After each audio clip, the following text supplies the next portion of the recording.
Explain nga, murag relief nga, lipay, nga na. Oh, it's, yeah, unexpected yun.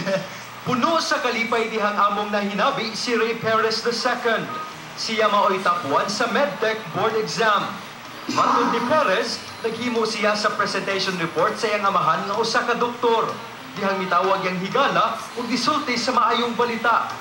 Ang board exam na hitabo ni atong Agosto 31 hangtod Setyembre 1. Uy, kanang top 1 daw ka, anak niya. Wala ko nito, so ni-check jud sa computer dayon niya. One to celebration na nag-wild na diri sa balay. Daghan nga mga pagsuway ang nasugatan ni Perez siyang pag-review o pag-take sa exam. Apan ang nakapaligo niya mao ang suporta sa iyang pamilya.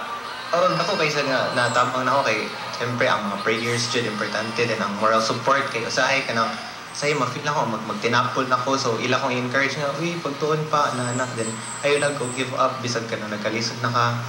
Bugtong anak si Ray nila Heidi Perez o Ray Perez nga pulos mga doktor.